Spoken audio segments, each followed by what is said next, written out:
할렐루야. 예수 그리스도 이름으로 하나님 말씀 증거하겠습니다. 우리 다 같이 하나님 말씀 요한계시록 5장 6절부터 14절까지 말씀을 다 같이 찾겠습니다. 하나님 말씀 요한계시록 5장 6절에서 14절 말씀을 저와 여러분이 한 절씩 교독하도록 하겠습니다. 6절. 내가 또 보니 보좌와 네 생물과 장로들 사이에 어린 양이 섰는데 일찍 죽임을 당한 것 같더라. 7뿔과 7 눈이 있으니 이 눈은 온 땅에 보내심을 입은 하나님의 7 영이더라.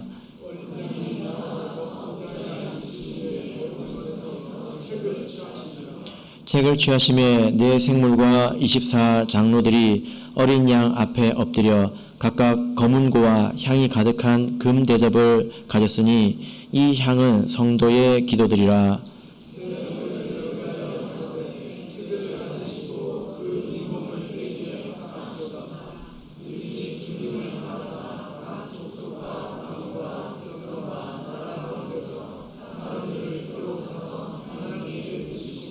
저희로 우리 하나님 앞에서 나라와 제사장을 삼으셨으니 저희가 땅에서 왕노릇 하리로다 하더라.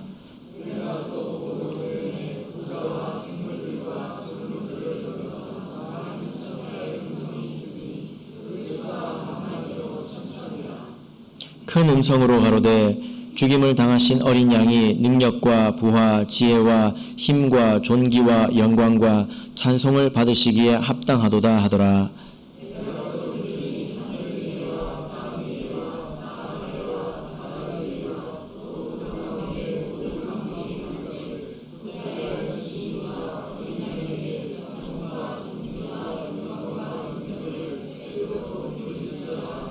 같이 읽겠습니다.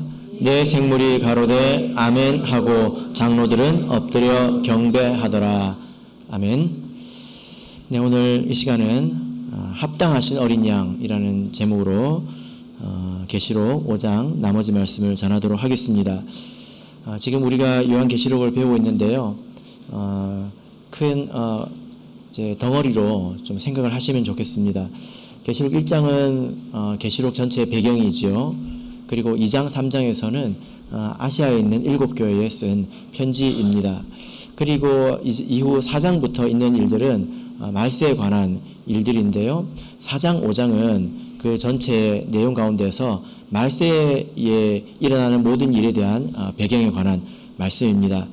4장에서 사도 요한은 하늘이 열려서 그 하늘로 이제 들어가게 되죠. 그리고 그래서 영적인 세계 가운데서 하나님의 보좌를 보고 그 보좌 주변에 있는 많은 것들을 또 보게 됩니다. 요한이 이 세상에서 처해 있었던 이런 환경들은 굉장히 척박했지만 그러나 요한이 하늘에서 본 광경은 굉장히 장엄하고 또 영광스러운 그런 모습이었습니다. 이 세상에서 교회가 겪는 일들이 어렵다 하더라도 하나님께서 사실 여전히 활동하고 계신다라는 것입니다. 이것이 그에게 위로가 되었죠. 이제 우리가 5장 마지막 부분을 이제 보게 될 텐데요. 5장을 우리가 보면 요한이 내가 보았다라고 하는 것이 총 4번 나옵니다. 무엇을 보았을까요? 자, 1절을 보시면요. 내가 봄에 5장 1절을 보시면 내가 봄에라고 하고 있지 않습니까? 무엇을 보았습니까? 보좌에 앉으신 이의 오른손에 7인으로 봉해진 책 두루마리를 보았다는 것입니다. 이 두루마리는 어떤 책이었죠? 그 내용이 무엇입니까? 이것은 일반적인 서적이 아니라 하나님의 말세에 구속의 경륜, 구속의 계획을, 구속의 섭리를 기록한 그 두루마리였습니다. 7인으로 봉해져 있는데요. 이게 우리 머리로는 좀 상상하기가 힘들죠. 하나를 떼면 조금 펴지고 하나를 떼면 조금 펴지고 이렇게 조금씩 펴질 때마다 그 안에 있는 내용들이 실행이 되는 것입니다. 그런 책이죠. 자, 2절을 보면 또 봄에 이런 책이 있다는 것을 보았고 두 번째로 또 보았다라고 말하고 있습니다. 그때 힘 있는 천사가 물었죠. 그래서 이 두 번째 보았을 때 가장 핵심이 되는 것은 하나의 질문입니다. 그 질문이 무엇입니까? 누가 이 두루마기를 펴기에 합당하냐라는 질문이 핵심이었죠. 그래서 요한이 이 두루마리를 떼야 될 텐데 누가 이 두루마리를 뗄 것인가에 대해서 두루두루 살폈습니다. 하늘 위도 살펴보고 땅 위도 살펴보고 땅 아래도 살펴보았습니다. 그러나 그 어디에도 보이지 않았기 때문에 요한이 어떻게 했습니까? 크게 울었다라고 이제 성경은 기록하고 있습니다. 이 큰 울음의 의미에 대해서 생각해 보시기를 제가 이제 권면을 드렸죠. 하나님의 이 구속 사역이 이 책이 떼어져야 이 인이 떼어지고 책이 펼쳐져야 하나님의 구속 사역이 완성이 될 텐데 그것을 아무도 뗄 사람이 없으니까 요한이 절망 가운데서 계속 운 것입니다. 그래서 오늘 이 5장을 보면 요한이 우는 모습이 나오고 이후에 아주 웅장한 찬양이 나오는데요. 사실 이런 큰 울음이 큰 찬양을 만들어내는 것입니다. 큰 절망이 큰 기쁨을 만들어내는 것이다 라는 거죠. 여러분, 사람으로 태어난 것에 대해서 한번 생각을 해보시기를 바랍니다. 사람으로 태어났다라고 하는 것이 도대체 어떤 것인가? 하나님을 잘 모르는 사람들도 이 사람의 인생에 대해서 말하기를 고해와 같다. 이제 고해라고 하는 것은 고통스러운 바다라는 거죠. 바다가 조금 흔들리면 배에 타고 있는 사람은 굉장히 힘들지 않습니까? 풍랑을 만나면 죽을 것처럼 힘들지요. 인생을 거기에 비유하고 있단 말입니다. 그런데 이 사람이 태어나서 아등바등 이렇게 살아가다가 죄 가운데서 죽으면 하나님의 심판을 받게 되지 않습니까? 그러니까 사실 사람에게 구원이 없다면 차라리 태어나지 않는 것만도 못하다라고 말할 수 있습니다. 그죠? 어떤 사람들은 태어나서 잘 먹고 잘 산다고 스스로 자기 인생에 만족할지 모르겠지만 그것은 순전히 그 순간에 자기 생각에 불과합니다. 하나님 앞에서 나중에 정산해야 될 것들이 얼마나 많을까요? 그래서 구원이 없다면 인간은 숨쉬면서 살아가면서 사실은 죄를 더할 뿐입니다. 이것이 진짜 인생의 본질이죠. 이런 가운데서 구원이 없다니, 이 책을 뗄 수 없다니, 이 요한이 느낀 이 절망에 대해서 우리가 깊이 공감해야 될 것입니다. 이것이 없으면 우리가 사실 찬양도 할 수가 없습니다. 절망이 있어야, 인간됨에 대한 절망이 있어야 찬양이 또 깊어질 수 있다라는 거죠. 그래서 이 요한이 이렇게 크게 울 때에 하나님께서 그를 위로하십니다. 그래서 이 책을 뗄 분을 소개를 하고 있죠. 여러분, 그래서 성경을 보면 많은 사람들이 이제 울었는데요. 또 울기도 합니다. 그 가운데 예수님도 있는데요. 어떤 눈물은 위로를 받고 어떤 눈물은 책망을 받고 그렇습니다. 예수님도 이렇게 예루살렘을 보고 이제 우셨는데 이것은 우리가 흘려야 될 눈물이 있다라는 것을 말하지 않겠습니까? 우리가 하나님 앞에서 울어야 될 일들이 있다라는 것입니다. 절망스러워해야 될 일들이 우리에게 있다는 것입니다. 그럴 때 우리에게 참된 위로가 찾아오게 되고 또 참으로 찬양할 수 있게 되는 것입니다. 이것이 요한이 두 번째 본 것입니다. 오늘 본문은 6절부터 이제 14절까지인데요. 6절을 보시면 내가 또 보니, 이제 또 다른 내용이죠. 그죠? 또 다른 내용을 보았다는 것입니다. 이 내용을 보시면 이 책을 떼실, 이 인을 떼실 어린 양에 대해서 이제 설명을 하고 있습니다. 그리고 11절을 보실까요? 자, 11절을 보면 내가 또 보고 들으매, 또 보았다, 이렇게 말씀을 하고 있죠. 이때는 주변에 있는 천사와 또 만물의 찬양 소리를 듣고 또 보고 있는 것입니다. 자, 그러면 6절부터 우리 조금 더 자세하게 살펴보도록 하겠습니다. 자, 우리 6절 같이 읽겠습니다. 6절 시작. 내가 또 보니 보좌와 내 생물과 장로들 사이에 어린 양이 섰는데 일찍 죽임을 당한 것 같더라. 7뿔과 7눈이 있으니 이 눈은 온 땅에 보내심을 입은 하나님의 7 영이더라. 예. 자, 제가 5장을 이렇게 요한이 보았다라는 표현으로 4단락으로 이렇게 나눠드렸는데요. 나중에 성경을 읽으실 때 이 단락을 단위로 읽으시면 읽고 이해하시는 데 도움이 더 되시리라고 생각이 됩니다.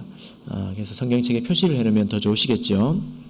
자, 6절을 보면 7인을 떼실 어린 양에 대해서 말씀을 하고 있습니다. 어린 양이라는 표현이 등장하고, 그리고 어린 양의 그 위치, 또 어린 양의 여러 가지 면에 대해서 말씀을 하고 있습니다. 이 어린 양은 누구일까요? 예, 주 예수님이죠. 5절에서는 유대 지파의 사자 다윗의 뿌리라고 말하고 있습니다. 그리고 여기서는 어린 양이라고 말씀을 하고 있죠. 그러면 예수님을 왜 어린 양이라고 말하고 있을까요? 예, 이것은 6월절 규례와 관계가 있습니다. 자, 우리 출애굽기 12장을 보겠습니다. 출애굽기 12장. 예수님을 왜 어린 양이라고 부를까요? 귀여워서 그럴까요? 네, 그러지 않겠지요. 출애굽기 12장 3절.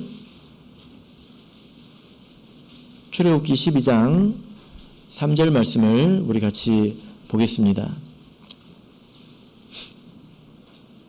자, 읽겠습니다. 시작. 너희는 이스라엘 회중에게 고하여 이르라. 이달 열흘에 너희 매인이 어린 양을 취할지니 각 가족대로 그 식구를 위하여 어린 양을 취하되. 예. 이 말씀은 6월절의 설립에 관한 말씀이죠. 6월절은 여러분들께서 익숙하실 텐데요. 6월절의 가장 핵심이 무엇입니까? 6월절을 어떻게 지내는 것이 가장 핵심적인 것입니까? 예. 어린 양을 잡는 것입니다. 그래서 그 피를 이제 문에다가 바르는 거죠. 그죠? 예. 그리고 그 안에서 그 고기를 남김없이 먹는 것입니다. 그러면 어떤 일이 생깁니까? 이것은 하나님께서 애굽에 내린 10가지 재앙을 가운데서 나온 이야기지 않습니까? 마지막에 모든 집의 장자들이 다 죽게 돼 있었습니다. 그러나 천사가, 그 죽음의 천사가 와서 그 문에 피를 보면 어떻게 합니까? 그 집을 넘어가죠. 그죠? 그래서 6월이라고 하는 것은 1월, 2월, 3월, 4월, 5월, 6월이 아니고 넘어간다라는 뜻입니다. 예, 넘어간다. 그래서 영어로는 패스오버라고 하죠. 넘어간다는 그런 뜻입니다. 그러니까 이 그 죽음의 재앙을 피하기 위해서 어린 양이 대신 죽었잖아요. 그죠? 예, 이것은 예수님의 그 죽음에 대한 예표적인 그런 사건이기도 합니다. 예수님께서 우리가 당할 죄에 대한 그런 저주, 죄에 대한 그런 대가를 예수님께서 대신 죽으심으로 우리가 죄에서 구원을 얻었기 때문에 예수님을 어린 양이라고 이제 부르고 있는 것입니다. 그래서 예수님께서 언제 십자가에서 달리셨습니까? 예, 오순절에 달리셨을까요? 아니죠. 예, 6월절에 예수님께서 십자가에서 죽으셨습니다. 그래서 예수님을 6월절 어린 양 혹은 6월절이라고도 합니다. 이 어린 양은 하늘 그 환상 가운데서 어디에 계실까요? 자, 보겠습니다. 6절을 보시면, 다시 보시면 어린 양이 섰는데 어디에 섰습니까? 내 생물과 장로들 사이에, 보좌와 내 생물과 장로들 사이에. 예.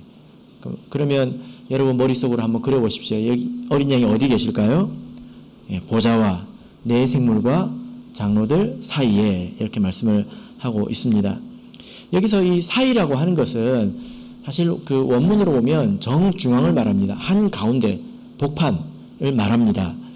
근데 이 하늘 갔을 때 제일 먼저 본 것이 무엇이었습니까? 제일 가운데 무엇이 있습니까? 예, 보좌가 있죠. 보좌를 먼저 보고 그러고 나서 보좌에 앉으신 이의 영광을 보지 않았습니까? 보좌가 이제 핵심이라는 것입니다. 그리고 보좌를 삥 둘러서 뭐가 있었습니까? 예, 24개의 보좌가 이렇게 있었습니다. 그리고 내 생물은 어디 있었을까요? 자, 우리 4장 6절을 보시겠습니까? 예, 이 네 생물은 날아다니죠. 그죠? 날개가 있어서 날아다니는데요. 4장 6절을 우리 같이 읽어보겠습니다. 시작. 보좌 앞에 수정과 같은 유리 바다가 있고 보좌 가운데와 보좌 주위에 네 생물이 있는데 앞뒤에 눈이 가득하더라. 예, 네 생물이 어디 있습니까? 보좌 가운데와 보좌 주위에 보좌를 삥 둘러서 있다는 것입니다. 아마 여기서 보좌 가운데라고 하는 것은 네 생물이 이렇게 날고 있기 때문에 그것을 이제 입체적으로 두르고 있는 것을 말할 것입니다. 그래서 이 어린 양의 위치를 보면 24장로 가운데가 어디입니까? 예, 보좌 가운데가 어디입니까? 네 생물 가운데가 어딜까요? 예, 바로 보좌 가운데를 말합니다. 그래서 어린 양의 위치는 다름 아닌 보좌 한 가운데입니다. 이게 무엇을 말할까요? 바로 이 어린 양이 이 보좌에 앉으신 하나님이라는 것입니다. 지금 요한은 하나님을 보지는 못했습니다. 무엇을 볼 뿐이었습니까? 보좌에 앉으신 이의 영광을 봤지요. 그죠? 그 영광이 벽옥과 같고 그런 밝은 그 광채를 보지 않았습니까? 그러나 거기에 어린 양이 서 있었다는 것입니다. 이것이 물리적으로 우리가 이렇게 생각하기는 좀 어렵죠. 그죠? 예, 물리적으로 생각하기는 좀 어렵습니다. 그러나 이것이 영적인 것이기 때문에 보고 또 보고 또 보고 이렇게 된 것입니다. 어린 양께서 바로 보좌에 앉으신 하나님이라는 것인데요. 자, 우리 참예수교회는 이런 믿음이 있죠. 예수 그리스도께서는 천지를 창조하신 하나님이시고 천지를 주재하시는 홀로 하나이신 참 하나님이심을 우리가 믿지 않습니까? 바로 그것을 의미하는 것입니다. 자, 이 어린 양의 모습에 대해서 보겠습니다. 이 어린 양은 어떤 모습이 있습니까? 예, 일찍 죽임을 당한 것 같더라. 왜냐하면 유월절 어린 양이기 때문에 그렇죠. 그리고 7뿔과 7눈이 있습니다. 이 표현에 대해서는 이전에 말씀을 드렸는데요. 이 어린 양은 이렇게 아주 작고 그런 어린 양이지만 그러나 아주 큰 능력이 있는 어린 양입니다. 7뿔이 있습니다. 뿔이라고 하는 것은 앞으로 계속 이제 나오는데요. 사실 이 어린 양에게만 뿔이 있는 건 아니에요. 나중에 보면 짐승에게도 뿔이 있는 것을 알 수 있습니다. 그들에게도 능력이 있다는 거죠. 그러나 어린 양에게 능력이 있습니다. 그리고 완전한 눈이 있다는 것입니다. 다 통찰해 본다라는 거죠. 그죠? 이 7눈의 정체가 무엇입니까? 예, 온 땅에 보내심을 입은 하나님의 7영, 성령을 말하는 것입니다. 우리 예수님께서 제자들에게 약속을 하셨는데요. 어떤 약속을 하셨습니까? 볼지어다 내가 세상 끝날까지 항상 너희와 함께 있으리라 이렇게 약속을 하셨습니다. 성령으로 우리와 함께 하신다는 것입니다. 그죠? 그래서 우리에게 능력을 주시고 또 우리를 살피시고 또 세상 모든 일을 살피시는 그런 능력의 주님이시다라는 것입니다. 그런데 여러분 우리가 신앙이 어렸을 때나 혹은 때때로 하나님이 없는 것처럼 느껴질 때도 좀 있지 않습니까? 그러나 잊지 마십시오. 그럴 때도 하나님이 없는 것이 아닙니다. 요한이 밤모섬에 있지만 하나님께서 보좌에 앉아 계시고 있지 않습니까? 그죠? 예, 그럴 때는 곰곰이 더 생각해 봐야 합니다. 왜 하나님이 없는 것처럼 보일까? 예, 더 생각을 해봐야 한다라는 것입니다. 자, 본문 7절로 가겠습니다. 자, 7절 읽겠습니다. 시작. 어린 양이 나와서 보좌에 앉으신 이의 오른손에서 책을 취하시니라. 예. 아무도 그 책을 취할 수 없었습니다.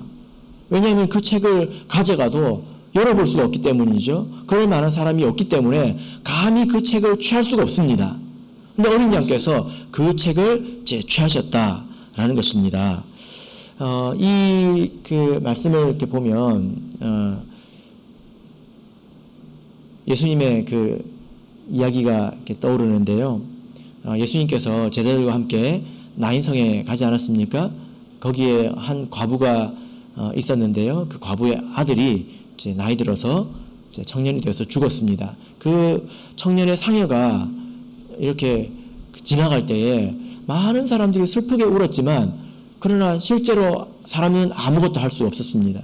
그냥 슬퍼하는 것밖에는, 요한처럼 이렇게 우는 것밖에는 아무것도 할 수가 없었죠. 그죠?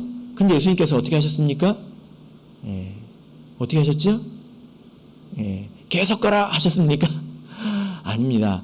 가서 제일 먼저 하신 것이 그 상해에 손을 탁 대는 것이었습니다. 이것은 굉장히 상징적인 거죠. 원래 관에나 시체나 이런 데 손을 대지 못합니다. 그러면 부정해지죠. 근데 예수님께서는 손을 대셨습니다. 왜 대셨을까요? 예수님은 손댈 수 있기 때문입니다. 여러분들도 이런 말 쓰잖아요. 손대지 마! 이게 무슨 뜻입니까? 가만히 둬라. 너는 못한다. 이거잖아요. 손대지 마! 그러지 않습니까? 그래서 하나님께서 죽음에 대해서 손대지 말라고 하신 것입니다.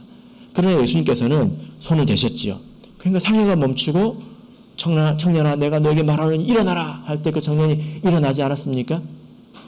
그죠? 예수님께서 이 책을 다 취하셨다는 것입니다. 이것이 얼마나 영광스럽고 또 감사한 그런 일입니까? 사람이 할 수 없는 그런 절망 가운데서 예수님께서 드디어 그 책을 취하신 것입니다. 이 어린 양이 이렇게 책을 취했을 때 네 생물과 24장로들 이 어떤 반응을 보였을까요? 자, 8절, 9절 우리 읽도록 하겠습니다. 8절, 9절 읽겠습니다. 8절 먼저 읽겠습니다. 시작. 책을 취하심에 네 생물과 24장로들이 어린 양 앞에 엎드려 각각 검은고와 향이 가득한 금 대접을 가졌으니 이 향은 성도의 기도드리라. 이 어린 양이 이 책을 탁 취했다. 이 광경을 이렇게 보았을 때, 이 크게 울었던 요한이 얼마나 감격했을지 생각을 해보시길 바랍니다. 그리고 우리도 그런 마음을 가져야 합니다. 옆에 이 장면을 보았을 때 네 생물과 24장로들의 반응이 있는데요. 이 반응이 합당한 반응입니다. 그 합당한 반응이 무엇입니까? 이 네 생물과 24장로들이 무엇을 했습니까? 어린 양 앞에 엎드려 엎드렸습니다. 엎드리는 것은 무엇을 말합니까? 경배하는 것을 말합니다. 경배하는 것. 경배하는 것을 말하죠. 그리고 그들이 두 가지를 가지고 있다, 두 가지를 가졌다 이렇게 말을 하는데 무엇을 가졌습니까? 8절 보면 각각 검은고를 가졌습니다. 첫 번째가 뭐죠? 검은고입니다. 그게 성경이 100년 전에 이제 번역이 된 거라 가지고 그때 당시에 악기 이렇게 현 악기가 검은고 뭐 가야금 이런 거지 않습니까? 검은고라고 번역이 됐지만 사실 조금 다르죠. 현악기라고 보시면 되겠습니다. 구약 성경을 보면 이런 현악기는 어디에 쓰입니까? 하나님을 찬양하는 데 쓰입니다. 그래서 이 계시록에 검은고가 또 나오는데 또 찬양할 때 쓰입니다. 그래서 검은고를 가졌다라고 하는 것은 그들이 하나님을 찬양하고 있다는 것입니다. 찬양이 흘러나온다는 거죠. 그리고 또 무엇을 가지고 있나요? 향이 가득한 금 대접을 가졌다. 대접을 가졌는데 그 안에 무엇이 가득합니까? 향이 가득하다는 거예요. 이 향은 무엇이죠? 성도들의 기도이다라는 것입니다. 그래서 이 어린 양께서 이 책을 취했을 때 구속의 경륜을 완성하고 성취하기 위해서 이 책을 취했을 때 요한이 울음을 그쳤겠지요. 기뻐했을 것입니다. 그리고 24장로와 네 생물, 이 온전한 성도들을 상징하는 그들도 이렇게 하나님 앞에 경배하고 하나님께 찬송하고 기도했다는 것입니다. 벅찬 감동으로 찬송과 이제 기도를 했을 것입니다. 이것은 구속의 은혜를 생각할 때 우리 성도들의 반응이 이렇다는 것입니다. 이래야 된다는 거예요. 여러분, 우리가 구원받은 것을 우리가 알지 않습니까? 예수 그리스도 이름으로 세례를 받아서 우리가 죄사함을 얻었고, 하나님의 성령이 우리와 함께 하셔서 우리가 인침을 받았고, 우리가 진리 가운데 있는 자라는 것을 알지 않습니까? 그 구원의 은혜를 우리가 마주할 때, 그것을 생각할 때 우리 성도들의 합당한 반응이 뭐냐는 거예요. 찬양과 기도라는 것입니다. 항상 우리가 이 마음을 새롭게 해야 되겠죠. 그죠? 진리를 알았을 때 처음에는 되게 기쁘다가 내가 구원받았구나 이런 생각이 있었을 때는 기쁘다가 시간이 지나면 그것이 당연한 것처럼 이렇게 느껴질 수도 있잖아요. 그죠? 아이들을 보면 그런 걸 느낍니다. 아이들이 처음에 뭘 주면 되게 좋아하지만 계속 주잖아요. 그러면 그게 기본이 됩니다. 그 정도는 기본이지. 그래서 우리가 구원받고 이제 천국에 갈 수 있는 것으로 사실 모든 것이 충분한데 그것이 가장 귀한 것인데 그것은 기본이고 이렇게 해서 기쁨과 또 찬양 또 이 기도를 상실하는 경우가 또 있을 수 있지 않겠습니까? 여러분, 그래서 제가 이 예배를 처음 시작할 때에 우리가 새로운 마음으로 예배를 드리자 이런 말씀을 드렸는데요. 여러분, 새로운 마음으로 예배를 드리고 계십니까? 그 말씀이고 오늘 안 되면 다음에 또 하면 되고 이렇게 이런 마음으로 혹시 예배를 드린다면 우리가 다시 좀 자신을 추스려야 합니다. 내가 지금 오늘 그 예배 전에 기도를 드렸는데 금 대접에 향이 가득한 그 기도를 드렸나요?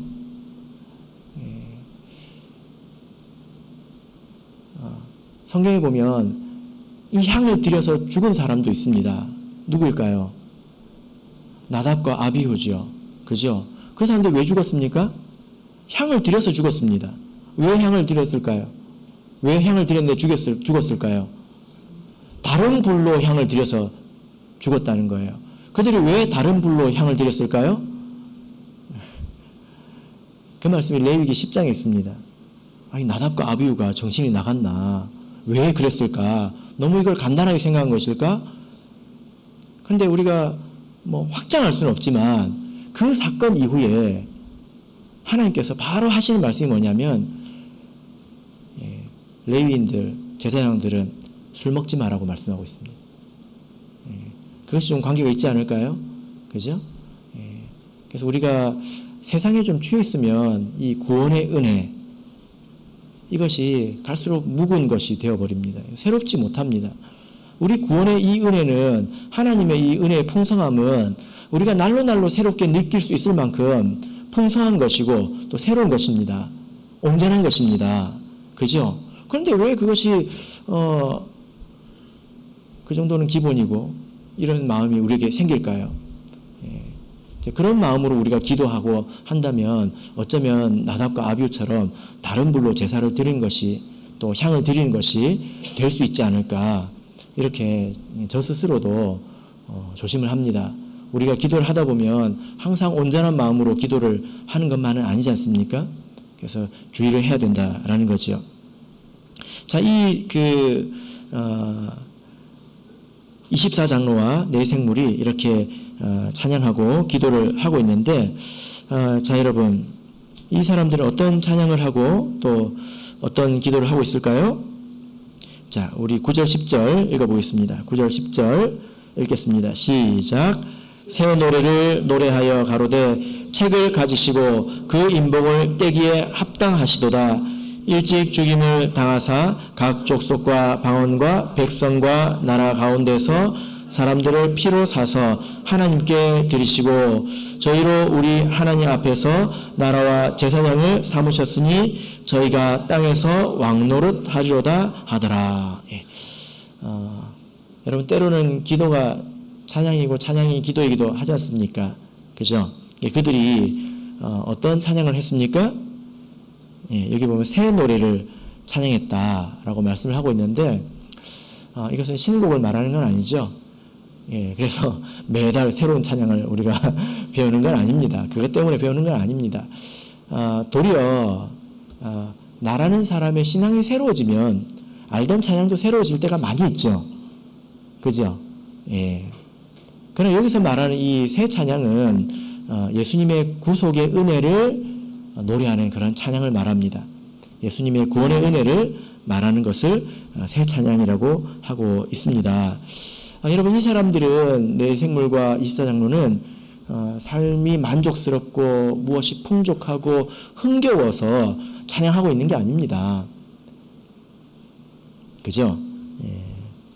이들은 아마도 고통 가운데 있을 수도 있습니다. 세상에서 핍박받고 있을 수도 있습니다. 그러나 자신들에게 구원의 은혜가 열렸다. 예. 세상에 풍족한 사람들, 또 힘 있는 사람들이 잘 산다고 하지만 사실 다 지나고 보면 그때는 좋은 것 같아도 남고 보면 죄를 더한 것밖에는 아무것도 없지 않습니까? 예. 그러나 내 인생은 끝나고 나면 갈 곳이 있다. 이런 기쁨으로 예수님의 구속의 은혜를 부르고 있는 것입니다. 여러분은 그 찬양을 들으시면서 아주 감동을 받아 보신 적이 있으십니까? 예. 때로는 어떤 그 찬양의 그 곡조라든지 뭐 기교가 뛰어나지 않아도 아주 감동을 줄 때가 있는데요. 아마 틀림없이 그 찬양을 준비하는 데 있어서 이제 기도가 많이 있었을 것입니다. 그래서 우리가 찬양과 기도가 함께 있어야 이것이 합당한 것이죠. 우리 기도를 잘 돌아보고 또 기도로 찬양을 또 준비를 해야 되겠습니다. 어떤 목사님이 이런 이야기를 하시더라고요. 아주 인상 깊으셨던 것 같습니다. 그래서 몇 번 이야기하는 걸 제가 들었는데, 이게 예배를 앞두고 어떤 찬양단이 나와서 찬양을 하는데 너무 감동이 찾아와서 막 거기서 눈물을 많이 쏟았다고 합니다. 그 설교를 해야 되는데 참을 수 없을 만큼 눈물을 이제 쏟았대요. 그래서 이게 그런 일이 잘 없기 때문에 도대체 왜 이럴까 하고 나중에 가서 이제 물어봤대요. 물어봤더니 그 찬양대가 기도하는 찬양대였다고 합니다. 그래서 찬양 연습을 하기 전에 30분씩 기도를 한대요. 찬양 연습을 앞두고. 그리고 심지어 1시간씩 할 때도 있다고 하더라고요. 그래서 이렇게 찬양과 기도가 어우러지면 더 힘이 있다는 것을 우리가 알 수 있는 것입니다. 자, 여러분, 여기서 구원의 노래를 부르고 있는데 이 구원의 노래는, 구원의 소식은 월급이 올랐다, 내가 집을 샀다, 이것보다 훨씬 더 기쁜 소식이죠. 그죠? 훨씬 더 값진 것입니다. 왜냐하면 우리의 구원은 그냥 이루어진 것이 아니기 때문입니다. 예수님께서 어떻게 우리를 구원하셨는지 한번 생각을 해보시기를 바랍니다. 고린도전서 6장 20절을 보면 값으로 산 것이 되었으니, 우리를 값으로 샀다, 이렇게 말씀을 하고 있습니다. 그런데 여러분, 혹시 이렇게 느껴지지 않습니까? 어떤 부자는 돈이 너무 많아가지고 100만 원 정도는 뭐 있으나 없으나 똑같은 사람도 있을 거예요. 보통 우리는 그렇지 않잖아요. 100만 원은 큰 돈이니까. 근데 돈이 너무 많아가지고 100만 원 정도는 그냥 있어도 없어도 그만인 사람 있을 수 있잖아요. 그죠? 예, 이따 칩시다. 근데 그 사람이 와가지고 이제 나를 바라보고 불쌍하니까 자기한테 있어도 그만 없어도 되는 그 100만 원을 나한테 줬다. 우리가 받은 구원의 은혜가 그런 것일까요? 하나님은 무궁무진한 분이기 때문에 뭐 이게 줘도 그만이고 없어도 아무 의미 없고 그런 은혜를 우리에게 주신 것일까요? 네, 그렇지 않습니다. 하나님께서 우리를 구원하시기 위해서 어떤 희생을 치르셨습니까? 네, 독생자를 주셨습니다. 하나밖에 없는 그 독생자를 제물로 주셨다는 것입니다. 하나님께서 모든 것을 주셨다는 것입니다. 이것이 얼마나 큰 은혜인지 생각해 보십시오. 그죠? 예. 그런 은혜를 어떻게 운이 좋아서 재수가 좋아가지고 얻어 걸린 게 아닙니다. 뭐 아내를 잘 만났다거나 부모를 잘 만났다거나 어쩌다가 이렇게 얻어 걸린 것이 아니라 하나님께서 나를 미리 아시고 나를 정하셔서 이렇게 때가 되어서 구원의 은혜를 주셨다는 것입니다. 저격수가 총을 다 이제 그 겨냥해서 총을 땅 하고 쏘듯이 우리에게 그렇게 은혜를 발송하셨다는 것입니다. 그래서 내가 그렇게 하나님의 눈에 들어서 은혜를 받았다는 것입니다. 그러면 우리가 얼마나 귀한 존재입니까? 이 구원의 은혜를 받은 우리가 얼마나 귀한 존재냐는 것입니다. 그 은혜가 얼마나 귀하냐는 거예요. 그래서 우리가 하나님께서 우리를 사랑하시고 또 우리를 돌보신다라는 것을 꼭 잊지 마시기를 바랍니다. 그래서 이들이 찬양을 하고 있죠. 자, 10절을 다시 보겠습니다. 10절은 이제 9절은 그 구원의 은혜를 노래하고 있고 10절은 이제 찬양이면서 또 그들의 다짐이기도 한데요. 목표이기도 합니다. 10절 다시 한번 읽어보겠습니다. 시작. 저희로 우리 하나님 앞에서 나라와 제사장을 삼으셨으니 저희가 땅에서 왕노릇 하리로다. 예. 인생에 대해서 절망해 본 사람, 인생의 한계에 대해서 절망해 본 사람이 예수님의 은혜로 큰 기쁨을 얻어서 예수님을 찬양하고 있습니다. 그런 사람에게는 이런 다짐이 있어야 합니다. 소망이 있어야 된다는 거예요. 이 세상에서 내가 잘 먹고 잘 살아야 되겠다. 그런 소망 말고요. 이런 소망이 있어야 된다는 것입니다. 우리로 하나님 앞에서 나라와 제사장을 삼으셨으니 저희가 땅에서 왕노릇 하리로다. 이래야 되겠다라는 마음이 있어야 하는 것입니다. 우리가 나라가 되었다. 이 말씀은 1장에서도 말씀을 드렸는데요. 자, 여러분 혹시 여권을 가지고 계십니까? 대한민국 여권이 아주 인기가 좋대요. 예. 분실하면 아주 고가의 거래가 된다고 합니다. 옛날에 우리 어떤 목사님이 외국 공항에 가가지고 이제 떨어뜨렸어요. 예. 평소에 항상 그 영명을 부르지 않습니까? 그 외국인이 그 자기 본명으로 이렇게 부르니까 못 알아들은 거예요. 여권 찾으러 오라고, 여권 찾으러 오라고. 나중에 옆에서 꼭 찔러가지고 목사님 아니에요? 보니까 없는 거예요. 예. 여권이 없으면 어떻게 됩니까? 예. 못 오지요. 예. 그죠? 예. 집으로 못 갑니다. 세상에서 아마 제일 인기가 좋은 여권은 미국 여권이 아닐까 이렇게 생각이 되는데 여러분이 가지고 있는 여권을 얼마나 더 쓸 수 있습니까? 100년 뒤에도 쓸 수 있을까요? 사실 그렇지 않지요. 우리 100년 뒤는 우리는 이 나라 사람이 아니거든요. 욕심이 많으신 분들은 100년 뒤까지 사실지 모르겠지만, 그죠? 우리는 일시적으로 이 나라에 속해 있는 것입니다. 실제 우리가 속한 나라는 어디입니까? 어디입니까? 하늘나라이죠. 하늘나라입니다. 근데 여기서 왜 우리를 백성이라고 하지 않고 나라라고 하고 있을까요? 하나가 되어야 된다는 것입니다. 그래서 우리가 천국 백성인 것을 귀하게 여기고 우리가 스스로 모든 것을 초월해서 한 나라의 백성이 될 수 있어야 된다라는 것입니다. 그리고 우리가 이제 나라와 제사장이 되었다. 우리가 세례를 받으면 제사장이 되죠. 그래서 성소로 나아갈 수 있습니다. 그런데 제사장은 뭐 하는 사람이냐면요. 섬기는 사람이에요. 하나님을 대면하는 사람이고 섬기는 사람입니다.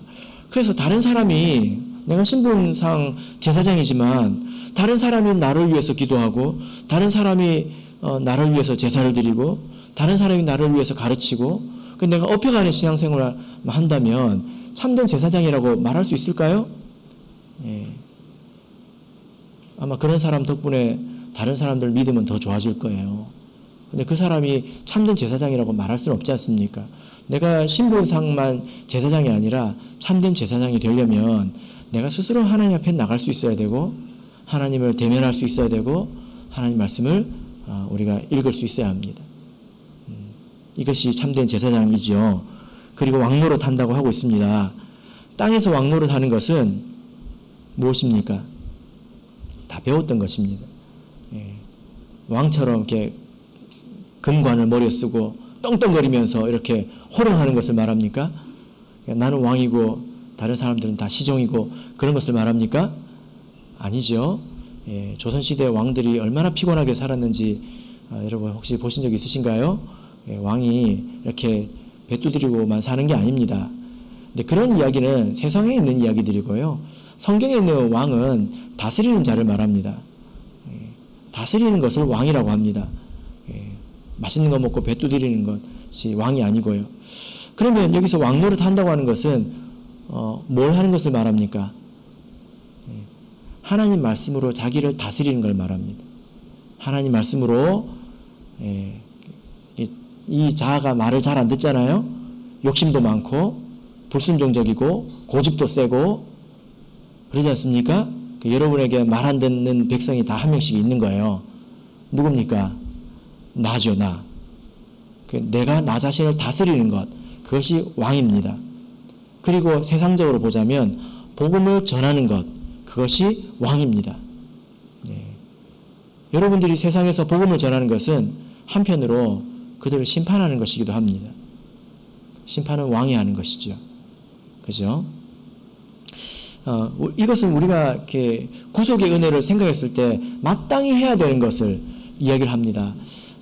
그래서 우리가 이런 하나님 앞에서 진실한 기도와 찬양을 드리고 또 이런 우리 삶에 소망이 생기려면 먼저 요한처럼 크게 울 줄도 알아야 한다라는 것입니다. 자, 이제 11절부터 보겠습니다. 자, 11절부터 보시면 두 부류의 찬양이 나옵니다. 제일 먼저 우리가 본 찬양은 누구의 찬양이었죠? 네 생물과 24장로의 찬양이었죠? 자, 11절 보겠습니다. 11절 시작.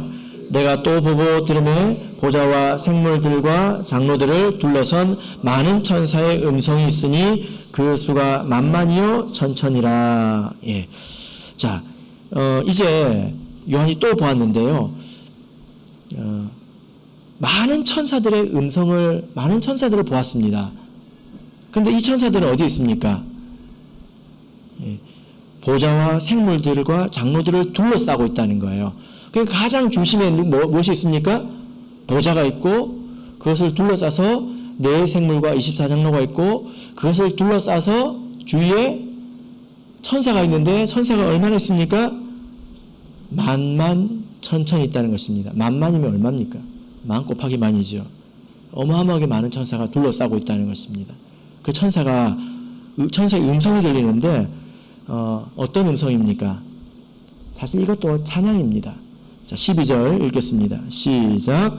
큰 음성으로 가로되 죽임을 당하신 어린 양이 능력과 부와 지혜와 힘과 존귀와 영광과 찬송을 받으시기에 합당하도다 하더라. 예. 자, 그리고 13절을 보면 또 찬양이 나오는데요. 자, 찬양을 누가 찬양을 하는지 보겠습니다. 13절 읽겠습니다. 시작.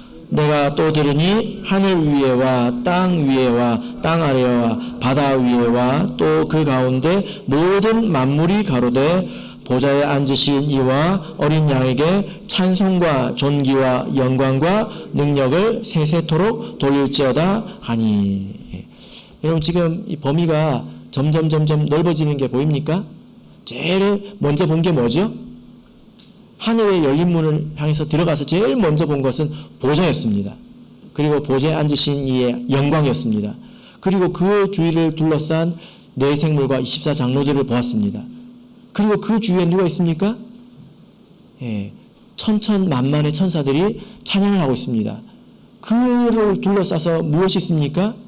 온 천지 만물이 있습니다. 하늘 위에와 아래와 또 바다 위에와 그 가운데 모든 만물들이 무엇을 하고 있습니까?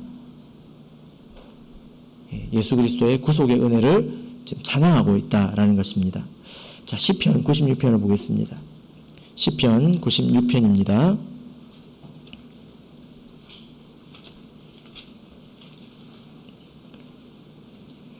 11절에서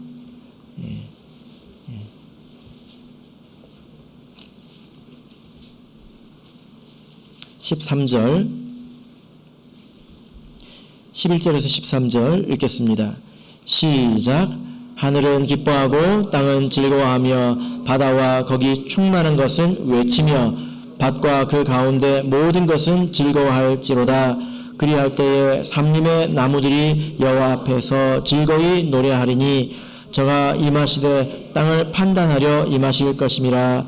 저가 의로 세계를 판단하시며 그의 진실하심으로 백성을 판단하시리로다. 그래서 요한이 반모섬에서 어쩌면 외로이 있었을 텐데요. 그러나 영의 세계에 들어가서 온 세상을 보니까 온 세상이 어떤 소리로 울리고 있었습니까? 예수 그리스도의 구속의 은혜로 그 찬양 소리로 온 세상이 울리고 있었다는 것입니다. 여러분 혹시 슬픈 일 있으십니까? 또 피곤하고 낙심되는 일이 있으십니까? 그러나 우리가 이 말씀을 통해서 영의 세계를 우리가 볼 수 있습니다. 하나님께서 보좌에 앉아 계시고 그 보좌는 무지개 은혜로 둘려져 있습니다. 그리고 일곱 영을 우리를 살피고 계십니다. 우리가 지금 해야 될 것은 예수 그리스도의 구속의 은혜를 찬양하는 것이지요. 합당한 찬양과 기도로 이 찬양에 동참하시기를 예수 그리스도의 이름으로 축복합니다. 우리 다 같이 찬송하겠습니다.